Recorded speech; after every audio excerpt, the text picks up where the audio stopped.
Esse trabalho foi feito para a matéria de Direito e Economia das Políticas Públicas do sexto semestre do curso de Economia do INSPER. Para explicar o teorema de Coase, vamos enunciar um exemplo de conflito social entre um agricultor e um criador de abelhas. O conflito se dá pelo fato do uso de agrotóxicos na fazenda do agricultor, que se encontra ao lado do sítio de um criador de abelhas. O criador de abelhas está infeliz pelo fato de que o uso de agrotóxicos pelo agricultor está matando as suas abelhas. Então, como solucionar este problema? Nos encontramos com 3 possíveis alternativas. O agricultor pode utilizar um agrotóxico mais caro do que o atual, mas que é menos danoso às abelhas. Pode-se repor as quantidades de abelhas mortas pelo agrotóxico, ou também alguma das partes pode se realocar para outra localidade. A primeira opção é a mais barata, enquanto que repor as abelhas e se realocar tem um custo mais alto. É necessário agora estabelecer a quem dar o direito de propriedade para resolver o problema apresentado. Quem deve ser responsabilizado pelo conflito? O agricultor por usar os agrotóxicos que matam as abelhas, ou então o criador de abelhas, pois o agricultor não teve a intenção de prejudicar sua criação. Nos 2 casos, um lado terá que arcar com os custos do conflito gerado. De modo a coibir a produção de abelhas, o apicultor sairá prejudicado. Do outro lado, se coibir a produção do agricultor, este sairá perdendo. Isso é chamado de problema de reciprocidade. Ou o agricultor ou o apicultor vai sair prejudicado. A questão a ser lidada é que, dado isso, qual deve ser a melhor solução? Para Coase, não importa quem vai sair prejudicado. Desde que os direitos de propriedade sejam bem estabelecidos e os custos de transação forem baixos, a solução de barganha entre o agricultor e o criador de abelhas é Pareto ótima, independente da alocação inicial de recursos. Vamos agora apresentar um exemplo numérico sobre o problema apresentado. Consideramos que o custo de utilizar outro agrotóxico, que é a opção mais barata, é de 100 por terreno acrescentado pelo agricultor. A reposição de abelhas mortas custa 300 por terreno.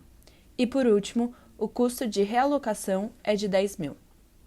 Vamos considerar um primeiro estágio sem custos de transação e direitos de propriedade bem definidos. Como se dá a realocação de recursos? Vamos supor que o direito de propriedade seja dado ao criador de abelhas, e o agricultor terá que coibir a matança de abelhas ao usar um agrotóxico que é menos danoso, porém mais caro que o utilizado anteriormente. Nesse caso, para cada terreno a mais de agricultura a ser plantada, o agricultor terá que pagar 100 a mais por estar utilizando o novo agrotóxico. Esse será o seu custo marginal. O benefício do agricultor será dado pela receita ao plantar aquele terreno a mais. Quando não há plantação, o benefício é zero. Na primeira plantação, se gera um benefício total de 500. A partir disso, o benefício será de 900, 1.200, 1.400 e assim por diante. O benefício marginal será dado pela diferença entre o benefício do novo terreno para o benefício já existente pelos terrenos já utilizados.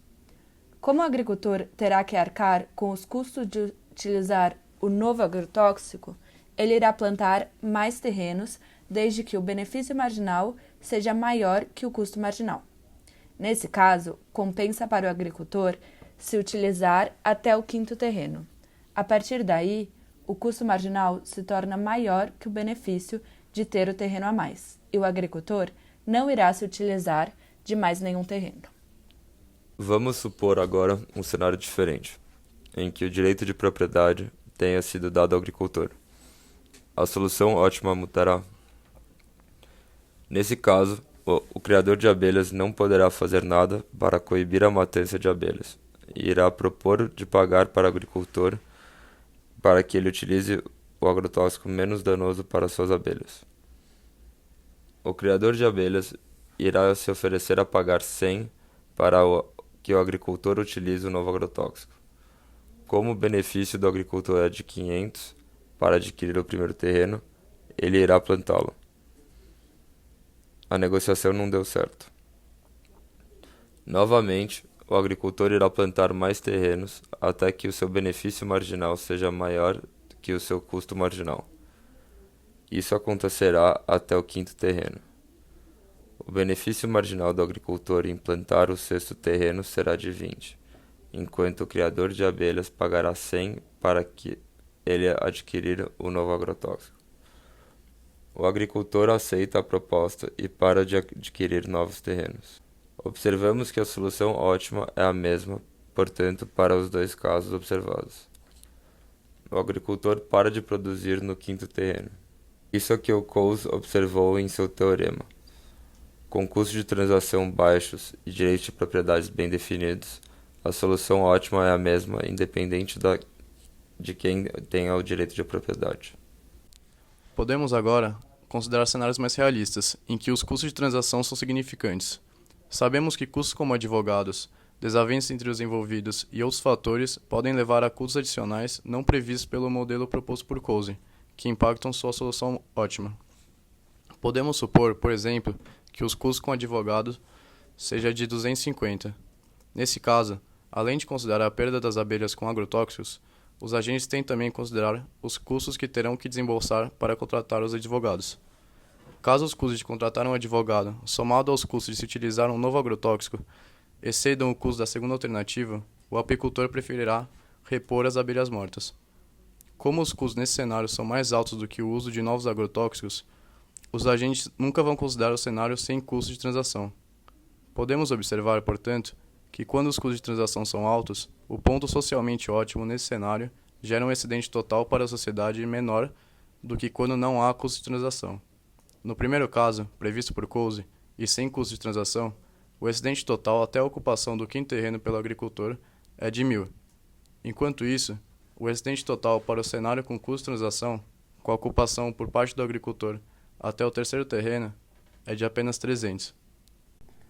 Podemos assim observar que mesmo em um cenário com altos custos de transação, sabemos qual deveria ser o resultado ótimo do ponto de vista social. Mesmo com os custos de transação existentes, devemos tentar fazer acontecer na realidade o resultado ótimo, de modo a atingir o bem-estar social. Podemos separar, portanto, nosso trabalho em duas partes. Na primeira parte, utilizamos o teorema de Coase para analisar como deveria se dar a alocação dos recursos entre o agricultor e o apicultor, de modo a produzir maior ganho social em um cenário sem custo de transação. Esse processo é conhecido como análise normativa, em que analisamos o que deveria ser o resultado de realocação de recursos entre o agricultor e o apicultor, de modo a resolver o conflito da melhor forma possível do ponto de vista social. Por outro lado, na segunda parte do trabalho, consideramos todos os custos de transação envolvidos, de modo a olhar para o conflito de uma forma mais realista. Esse tipo de análise é conhecido como uma visão positiva da mesma situação.